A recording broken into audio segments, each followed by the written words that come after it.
C'est une vraie révolution dans les techniques de l'imagerie. Le TEP-scan, équipement d'imagerie nucléaire, est jugé incontournable dans la prise en charge notamment de certains cancers, mais ses applications vont bien au-delà. Il voit littéralement vivre les cellules avec une incroyable précision. Dans le cerveau, il peut localiser les maladies d'Alzheimer ou de Parkinson, nous promettons, et dans d'autres tissus, il décèle très précocement la formation d'une tumeur. Voyez ce reportage du magazine Allô Docteur de nos confrères de France Télévisions.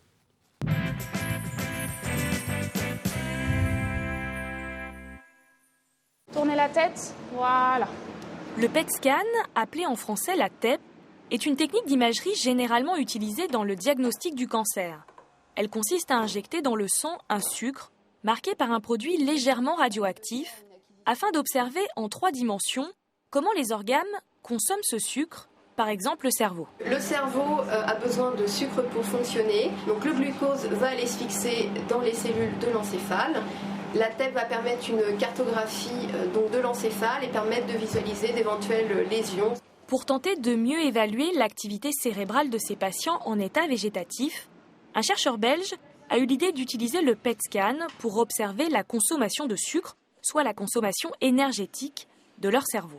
Si l'ensemble de la matière grise et ce qu'on appelle le réseau de la conscience ne montre plus d'activité métabolique, donc de consommation de sucre, on peut conclure au diagnostic d'état végétatif non répondant. Par contre, s'il y a encore une activité dans ce fameux réseau de la conscience, dans la matière grise, cela indique qu'il y a encore une forme de conscience, d'état de conscience minimal. Dans cette étude, l'équipe de chercheurs a donc pu démontrer l'intérêt du PET scan pour évaluer plus précisément l'état de conscience des patients. Et cette technique apporte aussi des éléments pour mieux évaluer l'évolution de leur état à plus long terme. Les patients où au bord du lit, on pensait qu'il n'y avait aucune forme de conscience et les résultats des images de scanner montraient qu'il y avait encore une activité cérébrale. Eh bien, ces patients-là, 1 an après, vont, pour la plupart d'entre eux, récupérer la conscience. Si le PET scan n'est pas plus souvent utilisé pour le moment, c'est essentiellement pour une question de coût élevé. Les résultats encourageants de cette étude, réalisée sur 126 patients, pourrait permettre de continuer l'évaluation de cette technique d'imagerie sur un plus grand nombre de patients. Je reçois à présent pour en parler le docteur Lionel Bélia. Bonsoir docteur, merci d'avoir accepté notre invitation. Vous êtes chef du service de médecine nucléaire au centre hospitalier universitaire de Pointe-à-Pitre-Abîme. Dans le reportage que l'on vient de voir, on est un peu dans la recherche fondamentale avec des utilisations optimales. C'est vrai que les choses ont beaucoup progressé s'agissant de la détection au niveau des activités du cerveau. Mais ce qui est sûr, c'est que ce fameux TEP, qu'on appelle aussi PET ou PET scan en anglais, tomographe à émission de positons, tout ça est très barbare. Ce qui est sûr, c'est que c'est l'appareillage le plus précis actuellement pour établir une cartographie physiologique des cellules. Tout à fait. Je crois que vous avez très bien défini ce qu'était le TEP. Si on veut aller plus loin, essayer de faire comprendre l'étendue des capacités de cette technique, permettez-moi d'abord de rappeler ce que c'est que la médecine nucléaire. Donc, je suis médecin nucléaire. La médecine nucléaire est une branche de l'imagerie qui nous permet, à partir de l'utilisation de médicaments radioactifs, il faut les appeler tels. Voilà, plus exactement de médicaments qui émettent des photons. Donc, ce sont des médicaments qui sont radioactifs avec une dose de radioactivité qui reste faible. Donc sans danger pour le patient, on est médecin avant tout. Et ces médicaments, une fois injectés au patient, vont avoir la capacité, et c'est ce qui est absolument passionnant, de mettre en lumière, vraiment de faire apparaître l'anomalie, la tumeur, la lésion que vous recherchez. Et lorsqu'on découvre pour la première fois des images de TEP, on est vraiment stupéfait parce qu'on a vraiment l'impression que la lésion s'allume, s'éclaire, clignote. On parle de scintillement, d'où le terme de scintigraphie. Voilà. Et là, effectivement, on est dans la précision à un degré inimaginable avec ce nouvel appareillage. Contrairement à ce qui vous était donné de voir ou de constater avec les appareillages conventionnels, avec les fameux rayons X, vous faites un bond en avant dans la détection notamment des phénomènes que sont les tumeurs. On me dit que, j'ai lu en tout cas qu'avec le TEP, vous pouviez être dans une détection extrêmement précoce d'une tumeur, par exemple. Alors, pour essayer d'expliquer les choses, permettez-moi une métaphore un peu, on va dire un peu facile, mais qui va nous aider tous, les téléspectateurs aussi, à vraiment appréhender la puissance de la technique. Permettez-moi de comparer le corps humain à un arbre. Je vais choisir un arbre de chez nous, je vais choisir un manguier, voilà, le pied mango de chez nous, pour que tout le monde puisse visualiser. Imaginons que cet arbre soit atteint d'un cancer. Qu'est-ce que c'est que le cancer? Ce sont, comprenez bien, hein, quelques petites feuilles qui sont attaquées par la maladie. Imaginez le manguier dans sa splendeur et juste quelques petites feuilles qu'on doit essayer de repérer. Jusqu'à présent, on utilise des techniques conventionnelles, vous l'avez très bien dit, des techniques de radiographie, mais surtout de scanner et d'IRM. Il faut retenir que dans le cadre du cancer, les équipements de première intention, ça reste et ça demeure le scanner, l'IRM. Le CHU de Pointe-à-Pitre est parfaitement équipé avec un scanner de toute dernière génération et l'IRM va très bientôt être changé. Donc, on pourrait se dire, on est bien équipé. Ces équipements nous permettent en fait, toujours avec l'image de l'arbre, de zoomer littéralement, de photographier chaque branche. Et le rôle du radiologue, c'est de repérer sur ces branches, de repérer sur ces feuilles, celles qui sont atteintes par la maladie. Donc il y a quand même un travail colossal, il faut regarder de nombreuses coupes, ça demande un temps d'interprétation, mais ce sont des appareils, je le répète, extrêmement performants et d'utilisation très basique.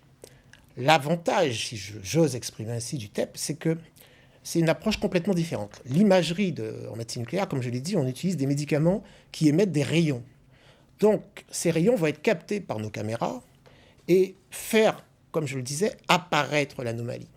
Dans le cadre de mon manguier, je reprends l'exemple du manguier, lorsque on va passer l'examen du TEP, vous verrez littéralement apparaître à l'écran la feuille qui est touchée, la feuille perdue dans la masse, elle va s'éclairer, elle va scintiller, elle va briller.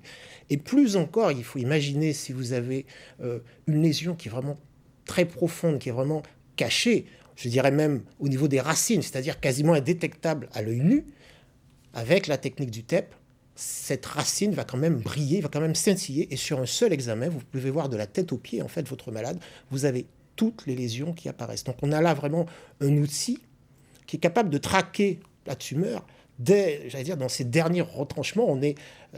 J'utilise un langage martial parce que c'est un combat, hein. Il faut bien comprendre qu'on se bat contre la maladie. Il faut essayer de la trouver le plus tôt possible, le plus précocement possible, de façon à appliquer les traitements adéquats. Donc, traquer l'activité littéralement en mesurant notamment le glucose au fur et à mesure qu'on décortique, qu'on regarde, qu'on analyse l'activité des cellules concernées. Alors, dans l'exemple du glucose, il faut bien comprendre, le TEP utilise encore une fois des médicaments radiopharmaceutiques. Le glucose rendu radioactif n'est qu'un des traceurs disponibles dans le cadre de la TEP.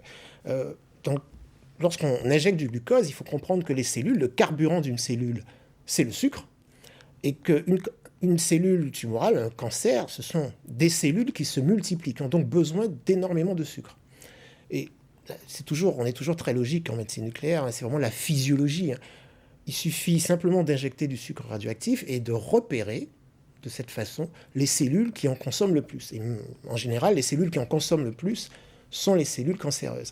Et un élément absolument essentiel par rapport à l'IRM, encore une fois, et au scanner, qui sont des examens vraiment très importants, c'est que le TEP va vous donner une évaluation donc, de la cartographie, de la distribution des cellules cancéreuses, mais aussi de leur agressivité. Il faut bien comprendre que plus une cellule va capter le sucre radioactif, plus cette cellule va scintiller, va briller, et donc plus vous aurez la capacité de repérer les cellules agressives. Donc, une détection, j'insiste là-dessus, beaucoup plus précoce rendue possible. Docteur, les marqueurs que vous utilisez, les fameuses injections, vous parliez tout à l'heure de la radioactivité de certains produits, c'est évidemment une question qui interpelle. Qu'en est-il, puisque compte tenu des moyens mis en œuvre dans le cadre de l'utilisation du TEP, on se dit que ces marqueurs-là peuvent avoir des conséquences a posteriori. On sait qu'il y a un certain nombre de précautions qui sont conseillées, notamment après un examen de ce type, le contact avec les enfants au-delà d'un certain nombre d'heures. Quels sont les risques de radioactivité? Est-ce qu'il y a une utilisation infinitésimale, en tout cas de gestion rationnelle des doses de produits injectés pour essayer de rendre le moins dangereux possible ce phénomène? Alors, clairement, il faut garder à l'esprit que la médecine nucléaire utilise des doses homéopathiques. Ça fait toujours sourire mes patients quand je leur dis, en fait, je fais de l'homéopathie nucléaire. Les doses sont infimes. À titre de comparaison, lorsqu'un pilote d'avion d'Air France se rend de Pointe-à-Pitre à Paris, il reçoit une dose de rayonnement qui est supérieure à une scintigraphie thyroïdienne, par exemple. Encore une fois, nos produits sont certes des produits radioactifs, mais à très faible dose, le risque est vraiment infime, donc on peut être tout à fait rassurant. De plus, nous avons la chance au CHU de Pointe-à-Pitre, vous savez, le CHU s'est engagé dans une démarche de mise à niveau de son plateau technique. Le service de médecine nucléaire a été refait à neuf en 2009 et 2010, intégralement, il est parfaitement aux normes. Nous sommes contrôlés chaque année par l'autorité de sûreté nucléaire, et nous avons donc un service complètement refait, aux normes, qui donne toutes les garanties d'utilisation des rayonnements radioactifs dans le cadre de notre activité. J'ai envie de vous dire, il ne manque qu'un TEP. Tout à fait. Alors, quand on sait que dès le plan de santé 2003-2007, ce type d'appareillage d'investissement a été prévu, visiblement intégré dans les fiches budgétaires, que le principe d'un traitement égalitaire des centres médicaux et des régions a été affirmé dans le plan de 2014, on peut s'étonner de ce que une région comme la nôtre ne soit toujours pas dotée d'un tel équipement. Alors, bon, les choses ne sont pas si simples. Effectivement, en 2014, nous sommes, la Martinique, la Guadeloupe et la Guyane, les seules régions de France à n'être pas équipées d'un TEP. Il faut quand même rappeler l'historique de ce dossier, si vous le permettez brièvement. Effectivement, vous l'avez dit, en fait, dès décembre 2001, il existait des décrets d'application demandant l'installation de caméras TEP dans tous les CHU de France, avec un ratio par habitant qui était à l'époque de 1 million d'habitants. Le plan cancer, le premier plan cancer du président Chirac l'avait inscrit, c'était d'ailleurs la mesure 44, qui encore une fois rappelait que dans chaque CHU, on devait disposer d'une caméra TEP. Ce qui n'est pas inscrit par contre dans le plan cancer, c'est que, comme je vous l'ai dit, nous utilisons des médicaments radiopharmaceutiques, ce sont des médicaments qui doivent être fabriqués. Ces médicaments ont une durée de vie de quelques jours lorsqu'il s'agit de la scintigraphie. Donc on est livré tout à fait naturellement de France, dans le service de médecine nucléaire actuellement, avec la scintigraphie. Dans le cadre de la TEP, le médicament radiopharmaceutique a une durée de vie très infime. C'est de l'ordre de quelques heures. C'est d'ailleurs pour cela aussi que nos rayonnements ne sont pas dangereux. C'est-à-dire qu'au bout de quelques heures, plus rien, la radioactivité a totalement disparu. Dans le cas du TEP, comprenez qu'on ne peut pas faire venir le médicament radiopharmaceutique de France, on est obligé de le produire sur place. Et en France, vous avez 120 caméras TEP, dont quasiment tous les CHU sont équipés, certains CHU ont même 2 caméras, mais les usines qui fournissent donc ces radiopharmaceutiques, il n'y en a au total qu'une vingtaine. Pourquoi ? Parce qu'un cyclotron, c'est un équipement qui doit être financé par un industriel, parce que c'est de l'industrie, on va dire, de la pharmacie, et cet industriel n'a pas d'intérêt pour l'instant à venir aux Antilles puisque le bassin de population est trop faible. Et combien ça coûte un TEP ? Oh, le TEP, la caméra en elle-même, les prix sont à peine un peu plus chers qu'une IRM. C'est de l'ordre de 1,5 million d'euros à peu près. Donc, encore une fois, je le répète, le CHU de Pointe-à-Pitre est tout à fait disposé à s'équiper de TEP scan. L'ARS l'a déjà d'ailleurs inscrit au niveau du schéma régional d'organisation des soins. Ce sont des choses qui sont actées depuis très longtemps. Malheureusement, on est obligé, on est dépendant de l'installation d'un cyclotron. Et le cyclotron, pour le coup, on a 2 types de cyclotrons. Une vingtaine de cyclotrons dits recherche installés en France. Ça coûte entre 6 millions et 8 millions d'euros. Et il existe maintenant de tout nouveaux cyclotrons qui tournent autour de 3 à 4 millions d'euros et qui peuvent nous faire espérer que cette technique soit en Guadeloupe, j'espère, dans les mois qui viennent. Je ne demande pas de réaction là-dessus, mais on me dit que c'est moins cher que Traffiquera. Les téléspectateurs comprendront. Simplement, docteur, est-ce qu'il est arrivé ici que des malades en nécessité d'un examen relevant de ce type d'appareillage ne puissent pas en bénéficier parce qu'ils se retrouvent dans l'impossibilité d'un transfert, soit en raison de leur état de santé ou pour d'autres considérations? Alors là, vous amenez la question sur les inégalités. Il faut bien reconnaître que dans le cadre du 3e plan cancer qui a été annoncé le 4 février 2014 par M. François Hollande et qu'il a présenté, il a été pointé toutes les inégalités, notamment dans les départements d'outre-mer. Nous avons des inégalités en termes, malheureusement, d'accès à la caméra TEP. Et c'est effectivement pour certains patients qui, du fait de leur état de fatigue, de leur état, on va dire aussi émotionnel, vous avez des patients qui refusent simplement d'être transférés. Donc on a effectivement des patients qui ne peuvent pas bénéficier de cet équipement. Comprenez bien, hein, tout patient qui est pris en charge au CHU de Pointe-à-Pitre, le CHU a vocation à être le centre de référence dans le parcours de soins, dans le parcours de... Dans plus beaucoup de temps, il faut conclure. Voilà, donc pour conclure, tout patient qui se présente au CHU de Pointe-à-Pitre, s'il doit avoir un TEP, dans la mesure du possible, il aura son examen en France. On aura bien compris que c'est une nécessité. Merci infiniment, docteur, d'être venu nous éclairer là-dessus.